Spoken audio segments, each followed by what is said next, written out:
नमस्कार आत्मीय सज्जन, सत्सङ्गको एउटा नयाँ श्रृङ्खलामा तपाईलाई म हार्दिक स्वागत गर्दछु। लक्ष्मण भण्डारीको स्वीकार गर्नुहोस् हार्दिक स्वागतम, नमस्कार, प्रणाम। आज हामीले कोरोना कहरले पस्किएका सुनौला आयामहरूका बारेमा चर्चा गर्दैछौँ। विश्वव्यापी रूपमा यतिखेर हामीले कोरोनाको महाव्याधिलाई चुनौतीको रूपमा स्वीकार गर्नु परेको छ। हामी त्यो चुनौतीसँग लडिरहेका छौँ, सङ्घर्ष गरिरहेका छौँ। तपाईँ मात्रै होइन, म मात्रै होइन, हाम्रो गाउँ मात्रै होइन, हाम्रो टोल मात्रै होइन, हाम्रो देश मात्रै होइन, हाम्रो महादेश मात्रै होइन, सम्पूर्ण विश्व एकसाथ कोरोना रूपी महासन्त्रास, महाव्याधि, महाविनाशकारी यो विपत्तिसँग लडिरहेको अवस्था सिर्जना भएको छ। एकातिर यो विपत्तिको सामना हामीले गरिरहनु परेको छ। योसँग अत्यन्त सचेत भएर फुकी संवेदनशील भएर हामीले पाइला चाल्नु परेको छ। तर यो कहर सँगसँगै विभिन्न प्रकारका अवसरहरू पनि हामीले प्राप्त गरेका छौँ। समयले यो कोरोना कहर सँगसँगै हामीलाई विभिन्न शिक्षाहरू एकसाथ प्रदान गरेको छ। त्यसो भए ती शिक्षाहरू के हुन् त? कोरोना कहरका बेलामा हामीले सिकेका 15वटा शिक्षाहरू, कोरोनाले हामीलाई सिकाएका 15वटा पाठका बारेमा आज हामी चर्चा गर्दैछौँ। त्यसो भएदेखि आउनुहोस् अब लागौँ कोरोनाले हामीलाई सिकाएको पहिलो पाठतिर। कोरोनाले हामीलाई सिकाएको पहिलो पाठ हो अन्तर्यात्रा। अन्तर्यात्रा भनेको जर्नी टु सेल्फ, आफैभित्र जाने, आफूलाई बुझ्ने, आफूलाई हेर्ने, आफ्नो पहिचान गर्ने त्यो अवसर यति बेला हामीलाई उपलब्ध छ। कोरोना कहर पस्किएर समयले हामीलाई के भन्यो त भन्दा, त धेरै बाहिर दौडिस्, दुनियाँलाई चिनिस्, विश्वका कुना कुना भूगोल कहाँ के छ सबै कुरो तँलाई थाहा छ, तर तँभित्र के छ तँलाई थाहा छैन। त्यसो भएको हुनाले अब बाहिर दौडन बन्द अनि भित्र प्रवेश गरेर आफूलाई हेर्ने काम गर। समयले यो भन्ने बित्तिकै, एकान्तवास हामीलाई यो कोरोना कहर पस्किएर प्रदान गर्ने बित्तिकै यति बेला हामीले आफूभित्र प्रवेश गर्ने अवसर पाएका छौँ। र आफूभित्र हेर्दै खोज्दै जाँदाखेरिमा हामी मध्ये कसैले कविता देख्यौँ, कविता लेख्यौँ, कसैले चित्र देख्यौँ, चित्र कोर्यौँ, कसैले गीत देख्यौँ, गीत लेख्यौँ, कसैले सङ्गीत देख्यौँ, सङ्गीत सिर्जना गऱ्यौँ। विभिन्न प्रकारका सम्भावनाहरू हामीले देखेका छौँ, पोखेका छौँ। यतिखेर यो हामी आफूभित्र प्रवेश गर्दाखेरिमा हामीले प्राप्त गरेको कुरा हो। समयले हामीलाई अन्तर्यात्रा गर्नुपर्छ, आफूभित्र प्रवेश गर्नुपर्छ। अन्तर्यात्राबाट नै धेरै कुराहरू हामीले प्राप्त गर्न सक्छौँ भन्ने पहिलो शिक्षा हामीलाई प्रदान गरेको छ। कोरोना कहरले हामीलाई दिएको अर्को सन्देश हो परिवारलाई प्रेम गर। वास्तवमा हामीलाई सबै कुरा बाहिरकै मनपर्ने भएको थियो। मिठो मसिनो घरमा जे पाक्छ त्योभन्दा दोकानमा पाक्ने, होटेलमा पाक्ने, बाहिर पाक्ने परिकारहरू मिठो भएका कारण घरको परिकार हामीले खान बिर्सेका थियौँ। घरको खाजा हामीले खान बिर्सेका थियौँ। घरको खाजा, घरको परिकार मात्रै होइन, घर परिवारका मान्छेहरूको माया र स्नेहलाई पनि हामीले बिर्सेको स्थिति थियो। तर यति बेलाको कहरले हामीलाई घर फिर्ता पठाइदिएको छ, घरमा राखिदिएको छ र चाहिँ घरको आँगनभित्र कैद गरेर समयले हामीलाई भनेको छ, परिवार तेरो अन्तिम साथी हो, अन्तिम सत्य हो। परिवारका सदस्यका बिचमा तिमी बस, रमाऊ, तिनका भावना बुझ र तिम्रो भावना पनि परिवारलाई बुझ्नका निमित्त यो समय खर्च गर। सायद यति बेलाको कोरोना कहरले हामीलाई दिएको यो अत्यन्त महत्त्वपूर्ण सन्देश हो आत्मीय सज्जन। वास्तवमा हामी काममा व्यस्त हुन्थ्यौँ, बिहान 6 बजे हामी निस्कन्थ्यौँ। त्यो बिचमा हाम्रा छोराछोरीहरू ओछ्यानमा सुतिरहेका हुन्थे। हामी बेलुकी 7-8 बजीतिर फर्किन्थ्यौँ, छोराछोरी सुतिसकेका हुन्थे। न हाम्रा छोराछोरीसँग हामीले दिल खोलेर कुराकानी गर्न पाएका थियौँ, न हाम्रा छोराछोरी हामीसँग दिल खोलेर कुराकानी गर्न पाएका थिए। परिवारका बिचको एकले अर्काको भावनालाई नबुझेको अवस्था सिर्जना भएको थियो। सायद हाम्रो घर पनि आफ्नो घरका सदस्यहरूलाई एक ठाउँमा सधैँ नपाएर चाहिँ दुःखी भएको थियो। आज घर पनि मक्ख छ, हाम्रा परिवार पनि मक्ख छन् र हामी पनि मक्ख छौँ। समयले हामीलाई मक्ख बनाएको छ। परिवारमा फर्क, back to your family and try to understand your family members, their feelings. सायद समयले हामीलाई यो शिक्षा दिएको छ, सन्देश दिएको छ। समयले हामीलाई दिएको तेस्रो शिक्षा हो प्रकृति प्रेम। आत्मीय सज्जन, आजको जुन महाव्याधि हामीले भोगिरहेका छौँ, कोरोना रूपी महाव्याधि, यो कोरोना रूपी महाव्याधिका पछाडि हामीले प्रकृतिमाथि गरेको अन्याय र अत्याचारको सबैभन्दा ठुलो भूमिका छ। प्रकृति भन्ने बित्तिकै कीट पतङ्ग बोट वनस्पति जीव जनावरहरू हामी मनुष्य सबैको एउटा साझा घर हो। तर हामीले के ठान्यौँ भन्दा मानिसले के ठान्यो भन्दा यो प्रकृति मेरो लागि मात्रै हो। म खाऊँ म नाचौँ सुखसय लवा मोज म गरौँ म हाँसौँ म नाचौँ अरू सब मरुन् दुर्बलहरू जीव जनावरहरू दुर्बलहरूलाई हामीले मारेर तिनको आहार गर्ने गऱ्यौँ, तिनको वासस्थान उजाड बनाइदिने गरेर काम गऱ्यौँ। कति भाइरसहरू ब्याक्टेरियाहरू ठुला रोगहरू पशुपक्षीले ग्रहण गरिदिएका थिए, वहन गरिदिएका थिए। तर त्यसरी वहन गरिदिने हाम्रा रोगहरूलाई आफूले ग्रहण गरिदिने ती पशुपक्षीहरूलाई हामी आफैले भक्षण गरेर सक्यौँ अनि त्यसपछि ती रोगहरू आज मान्छेका बिचमा आइपुगेका छन्। हामी तिनै रोगहरूको शिकार हुनु परेको अवस्था सृजना भएको छ। हामीले प्रकृतिमाथि कति धेरै अन्याय र अत्याचार गरेका रहेछौँ भन्ने कुराको प्रमाण अहिले बाहिर निस्किँदाखेरि देख्न सकिन्छ।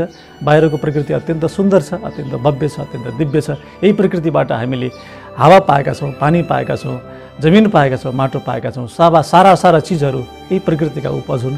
यसैले प्रकृतिलाई प्रेम नगरेसम्म तिम्रो पनि खैरियत छैन। त्यसैले अब प्रकृतिलाई माया गर, स्नेह गर, जीव जनावरहरूलाई माया गर, स्नेह गर। प्रकृति तिम्रो वासस्थान हो, यसलाई नबिगार। सायद प्रकृतिले यतिखेर हामीलाई, समयले यतिखेर हामीलाई प्रकृतिलाई प्रेम गर भन्ने अर्को महत्त्वपूर्ण सन्देश पनि प्रदान गरेको छ। त्यसपछि समयले हामीलाई दिएको चौथो सन्देश हो विश्राम। यतिखेर हामी सबै विश्राममा छौँ। सायद विश्वका अरबौँ मानिसहरूले यति धेरै विश्राम इतिहासमा कहिले पनि प्राप्त गरेका थिएनन्। हामी सबै विश्ववासीहरू एकसाथ रेस्ट गरिरहेका छौँ, आराम गरिरहेका छौँ। समयले के भन्यो भने कति दौडन्छौ, के को लागि दौडन्छौ, कहिलेसम्म दौडन्छौ, कहाँसम्म दौडन्छौ, आखिर दौडिसकेपछि तिम्रो दौडले दिने कुरा के हो? तिमी दौडिएको छौ, के पायौ? त्यसैले तिम्रो खुसी गुमेको छ, तिम्रो स्वास्थ्य गुमेको छ, तिम्रो आनन्द गुमेको छ, तिम्रो महत्त्वाकांक्षाको लोभमा, तिम्रो काम क्रोध लोभ मोह मद मात्सर्यको दौडमा तिमीले धेरै चिजहरू गुमाएका छौ। छोड सबै कुरा र विश्राम गर। मरिलानु केही पनि छैन। गेट रेस्ट, आराम गर। आराम जिन्दगीको लागि नहुने कुरा। जुन दौडमा तिमी आज लागेका छौ त्यो दौडको क्षतिपूर्ति तिम्रो विश्रामबाट मात्रै सम्भव छ। त्यसैले विश्राम गर, आराम गर।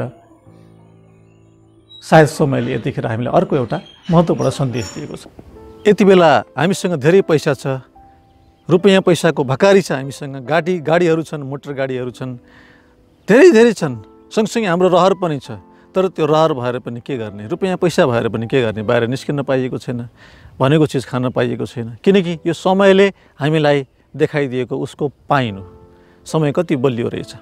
संसारका ठुला राष्ट्र प्रमुखहरू पनि, राष्ट्रपतिहरू पनि, विशिष्ट राष्ट्राध्यक्षहरू अथवा विभिन्न सेना प्रहरीका अधिकृतहरू, बलवान मान्छेहरू पनि यतिखेर चुपचाप घरभित्र बन्द भएर बस्नु परेको छ। समयले सबैलाई पाता कसेर राखेको छ अथवा एकान्त बासमा राखेको छ भनौँ। भनेपछि यो समय शक्तिशाली रहेछ। यसैले समय नै शक्तिशाली छ, कुनै व्यक्ति शक्तिशाली छैन, कुनै राष्ट्र शक्तिशाली छैन, कुनै विषय शक्तिशाली छैन। आँखाले नदेखिने चिजहरू झन् शक्तिशाली हुन्छन्। कोरोना भाइरसलाई हामीले आँखाले देख्दैनौँ, तर यसको चाहिँ भयका कारण सारा संसार अहिले 210 भन्दा बढी राष्ट्रहरू बन्दी बन्न परेको अवस्था सृजना भएको छ। यो समयको खेल हो। सबै को कहाँ पुग्छन्, कहिले के हुन्छ केही भन्न सकिँदैन। त्यसकारण समय नै शक्तिशाली छ। विचार गर। यति बेला हामीलाई कोरोना कहर मार्फत समयले यो सन्देश दिएको छ, आत्मीय सूचना। त्यस्तै समयले हामीलाई दिएको अर्को शिक्षा हो डिस्टेन्स। 6औं शिक्षा हो डिस्टेन्स, दूरी मेन्टेन गर। दूरी हेर्नुहोस् त, हामी कति नजिक जान मन पराउँथ्यौँ। हात मिलाउन, चुम्बन गर्न, अङ्कमाल गर्न, शारीरिक स्पर्श गर्न आनन्द महसुस हुन्थ्यो। तर त्यो सबै अस्वस्थ रहेछ, त्यो सबै रुग्ण रहेछ, रुग्ण संस्कार रहेछ। त्यसले रोग बाहेक केही दिँदो रहेछ। भाइरसहरू सङ्क्रमित हुने खतरा हुँदो रहेछ र हाम्रो जीवन नै समाप्त हुने स्थिति सृजना हुँदो रहेछ। त्यसकारण distance, maintain your distance, social distance. अहिले यो सोसल डिस्टेन्स भन्ने शब्द धेरै प्रयोगमा आएको छ। त्यसकारण एकदमै आत्तिएर, एकदमै मात्तिएर एकैपटक जाने, अँगालो हाल्ने, हात मिलाउने, चुम्बन गर्ने, यो चाहिँ जुन किसिमको डिस्टेन्स मेन्टेन नगर्ने, जुन किसिमको चाहिँ फिजिकल डिस्टेन्स मेन्टेन नगर्ने जुन किसिमको हाम्रो संस्कार विकसित भइरहेको थियो त्यो गलत रहेछ। त्यसैले मेन्टेन योर डिस्टेन्स। डिस्टेन्स एकदमै जरुरी रहेछ जिन्दगीमा। त्यसैले दूरीमा बस, दूरी मेन्टेन गर, डिस्टेन्स मेन्टेन गर, सोसल डिस्टेन्स मेन्टेन गर।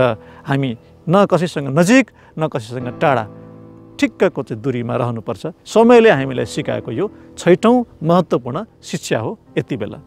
त्यसपछि समयले हामीलाई सिकाएको 7औं सूत्र हो, शिक्षा हो चैतन्य, होस। हेर्नुहोस् त, हामीले बेहोसीमा सबै काम गरेका थियौँ। मान्छे को छ, कसलाई छुने कसलाई नछुने, कहाँ जाने कहाँ नजाने, के खाने के नखाने, सबै बेहोसीमा।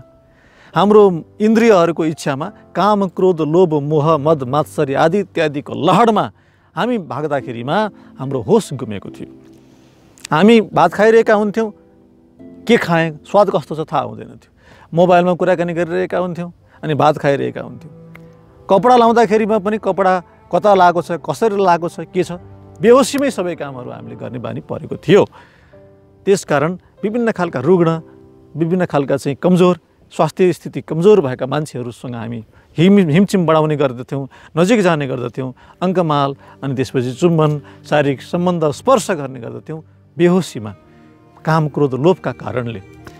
तर समयले के भन्यो भने त्यो एकदमै गलत छ। तिमी प्रत्येक क्षण होसमा बाँच, चेतनामा बाँच, चैतन्यको विकास गरेर बाँच।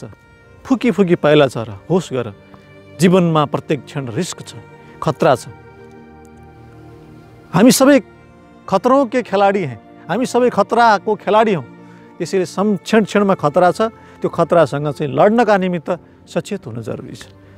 सजिलोसँग चाहिँ सजिलोको अपमान नगरौँ, अप्ठ्यारोमा नै हामीले जीवनलाई बदल्ने अवसर प्राप्त गर्छौँ। हाम्रो समयमा जुन अहिले अप्ठ्यारो हामीलाई सिर्जना भएको छ, यसले हामीलाई चेतना दिएको छ, चैतन्य होस दिएको छ, सचेतना दिएको छ, हामी सम्हालिन पाएका छौँ। यसैले जिन्दगीमा प्रत्येक पल यसरी नै सम्हालिएर अगाडि बढ्ने हो भने कुनै पनि खालका समस्याहरू आउँदैनन्, रोगहरूबाट मुक्त हुन सकिन्छ। त्यसैले लिभ इन कन्सियसनेस, एकदम चेतनामा बाँच। समयले हामीलाई दिएको यो अर्को महत्त्वपूर्ण शिक्षा हो। समयले हामीलाई दिएको अर्को 8औं शिक्षा छ साधना। साधना र साधना।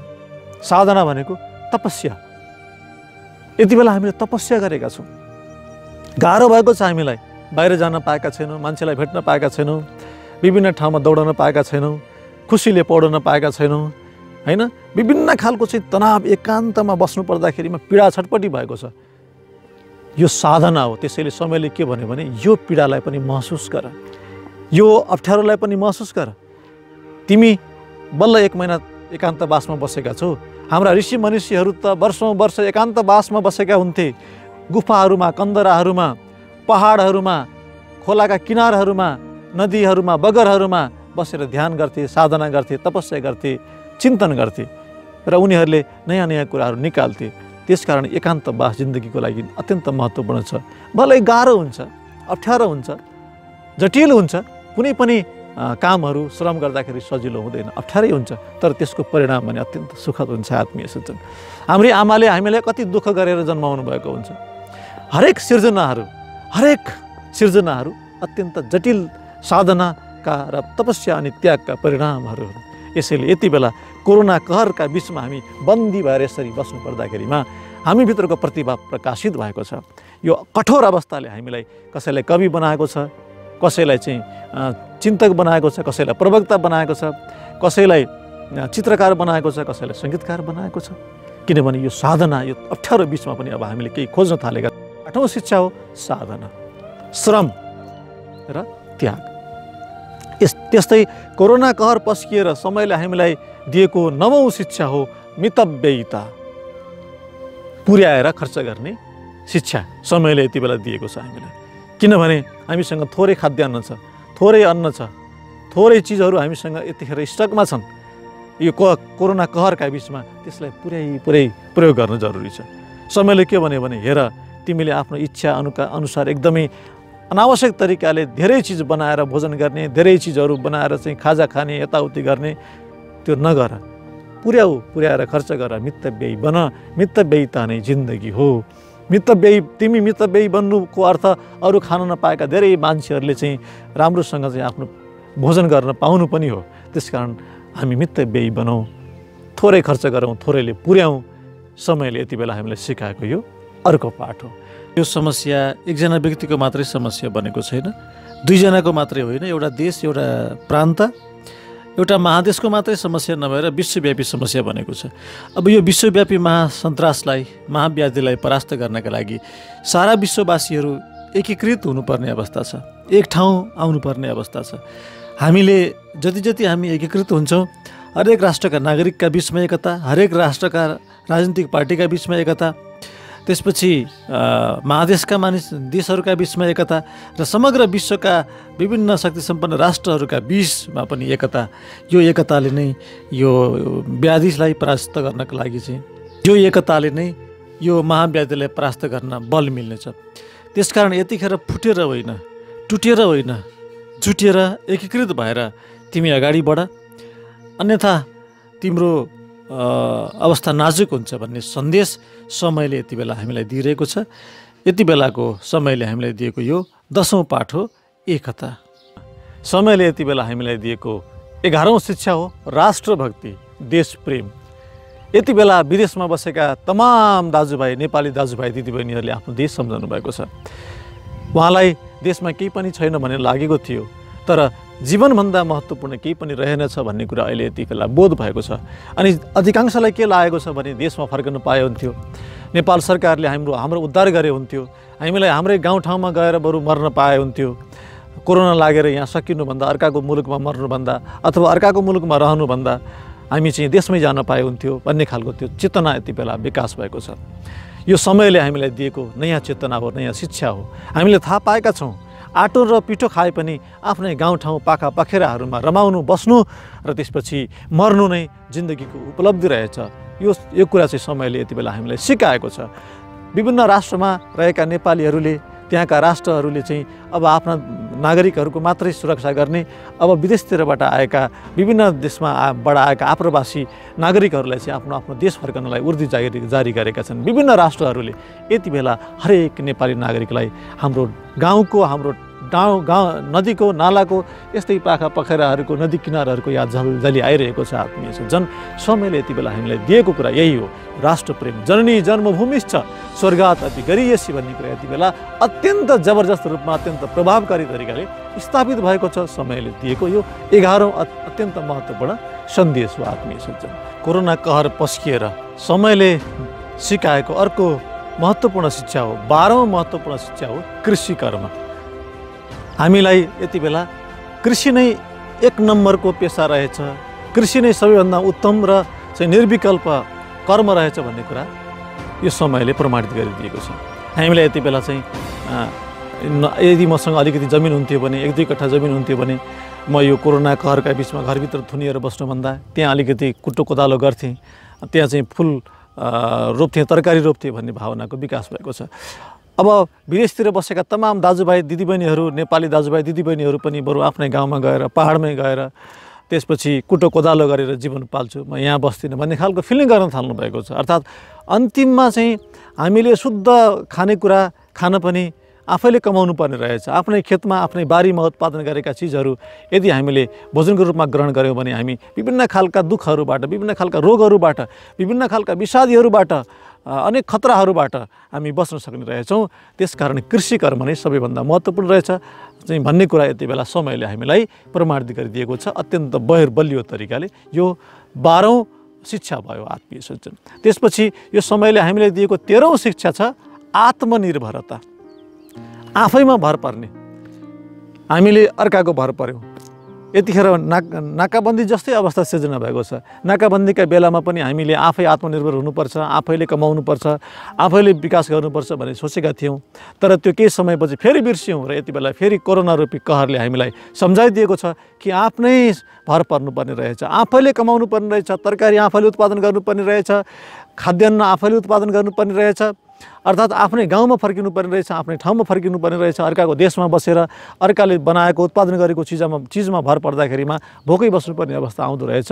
यसैले आत्मनिर्भर हुनुपर्ने रहेछ। त्यसो भयो भने हामी खुसी हुन सक्दा रहेछौँ। समयले यति बेला हामीलाई सिकाएको यो अर्को महत्त्वपूर्ण सन्देश हो। समयले हामीलाई सिकाएको 14औं अर्को महत्त्वपूर्ण शिक्षा हो, शुचिता। शुचिता भनेको सरसफाइ। आत्मीय सज्जन, हाम्रा पिता पुर्खाहरूले यो सरसफाइमा अत्यन्त ध्यान दिने गर्नुहुन्थ्यो। कतैबाट चाहिँ गाउँ डुलेर आएको छ अथवा कतै गएर आएको छ भने पनि स्नान गरेर हात धोएर चाहिँ खुट्टा धोएर सरसफाइ गरेर मात्रै घरभित्र पस्नुपर्छ भनेर हाम्रा पिता पुर्खाले भन्नुहुन्थ्यो। पटक पटक हात धुनुपर्छ। यतिखेर हामीले पटक पटक हात धोइरहेका छौँ, नुहाइरहेका छौँ, स्नान गरिरहेका छौँ, घर सरसफाइ गरिरहेका छौँ, स्प्रेहरू छरिरहेका छौँ र हामी शुद्ध पवित्र बन्ने प्रयास गरिरहेका छौँ। समयले यति बेला हामीलाई के सिकाएको छ भने एकदम चाहिँ सफा बन, तिमी शुद्ध बन, पवित्र बन, निर्मल बन। हाम्रा पिता पुर्खाले हरेक दिन बिहान स्नान गर्नुपर्छ भनेर सिकाउनु भएको थियो। अनि त्यसपछि मलामी गएर कतै फर्केर आउँदाखेरिमा पनि त्यो कपडासहित नै नुहाएर आउनुपर्छ, सफा भएर आउनुपर्छ भन्ने कुरा हामीसँग अझै पनि हामीले त्यसको अभ्यास गरिरहेका छौँ। यी सबै कुराहरू जो हाम्रो चाहिँ परम्परामा पहिले थिए, यति बेला विश्वले पनि भनेको छ शुचिता शुचिता शुचिता भनेको शुद्ध हुने बानी, पवित्र हुने बानी, सरसफाइमा हामीले ध्यान दिनुपर्छ। सरसफाइमा ध्यान नदिने हो भने रोगहरूको सङ्क्रमण बढ्न सक्छ र हामी खतरामा पर्न सक्छौँ, हाम्रो निधन हुनसक्छ, मृत्यु हुनसक्छ। समयले हामीलाई सिकाएको यो 14औं अर्को महत्त्वपूर्ण सन्देश हो। र आत्मीय सज्जन, समयले यति बेला हामीलाई अर्को एउटा अत्यन्त महत्त्वपूर्ण शिक्षा दिएको छ। 15औं र अन्तिम शिक्षा त्यो हो प्रविधिको सदुपयोग, प्रविधि प्रयोग, प्रविधिको आवश्यकता। यति बेला स्कुलहरू बन्द भएका छन्, सबै विद्यार्थीहरू सबै घरभित्रै छन्, शिक्षकहरू पनि घरभित्रै छन्, कर्मचारीहरू घरभित्रै छन्, तर त्यो काम गर्नुपर्ने भएको छ, मिटिङ गर्नुपर्ने भएको छ। यति बेला हामीले देख्छौँ जुम मिटिङ, जुम भन्ने एउटा चाहिँ एप्लिकेसनबाट चाहिँ विश्वभरि विभिन्न कक्षाहरू भइरहेका छन्। प्रविधिको चाहिँ प्रयोग अब हामीले गर्नुपर्ने भएको छ। प्रविधिलाई राम्रोसँग आफ्नो नियन्त्रणमा राखेर चलाउनु पर्ने भएको छ। समयले प्रविधिको प्रयोग नगरी सुखै छैन, तिमी प्रविधिमा पनि तिमी अगाडि बढ भन्ने सन्देश दिएको छ आत्मीय सज्जन। यस प्रकार हामीले आज सत्सङ्गमा 15वटा कोरोना कहरले हामीलाई पस्किएका सन्देशहरूका बारेमा चर्चा गऱ्यौँ, शिक्षाहरूका बारेमा चर्चा गऱ्यौँ, ती 15 पाठका बारेमा चर्चा गऱ्यौँ। एकचोटि फेरि म ती 15 पाठहरू तपाईँलाई सम्झाउन चाहन्छु। अन्तर्यात्रा 1, दोस्रो पारिवारिक मूल्य, तेस्रो प्रकृति प्रेम, चौथो विश्राम, पाँचौं समयको शक्ति, तेस्रो छैटौं दूरी, सातौं चैतन्य होस, आठौं साधना, नौं मितव्ययिता, 10औं एकता, 11 राष्ट्रभक्ति, 12औं कृषि कर्म, 13औं आत्मनिर्भरता, 14औं शुचिता र 15औं अथवा अन्तिम प्रविधि प्रयोग। यस प्रकार समयले हामीलाई सिकाएका, यति बेला कोरोना कहर पस्किएर सिकाएका शिक्षाहरूका बारेमा हामीले चर्चा गऱ्यौँ। अब यी शिक्षाहरूलाई हाम्रो जीवनमा हामीले अब अवलम्बन गर्ने प्रयास गरौँ र हाम्रो जीवनलाई धन्य बनाऊँ। यो अत्यन्त महत्त्वपूर्ण सत्सङ्गमा सहभागी हुनुभएकोमा तपाईँप्रति हामी हार्दिक आभार व्यक्त गर्दछौँ। यदि तपाईँलाई आजको यो श्रृङ्खला अत्यन्त महत्त्वपूर्ण लागेको छ र यो सन्देशलाई तपाईँले धेरै मानिसहरूका बिचमा पुर्याउनुपर्छ भन्ने ठान्नुहुन्छ भने कृपया हाम्रो च्यानललाई सब्सक्राइब पनि गरिदिनु होला, अथवा यो चाहिँ जुन हाम्रो चाहिँ भिडियो छ यसलाई धेरैभन्दा धेरै मानिसहरूका बिचमा सेयर पनि गरिदिनु होला। र त्यसपछि तपाईँको यो सहयोग, सद्भाव र यो उपस्थितिप्रति हामी हार्दिक आभार व्यक्त गर्दै आजको सत्सङ्गबाट तपाईँसँग छुट्टिन्छौँ। बिदा दिनुहोस्। नमस्ते।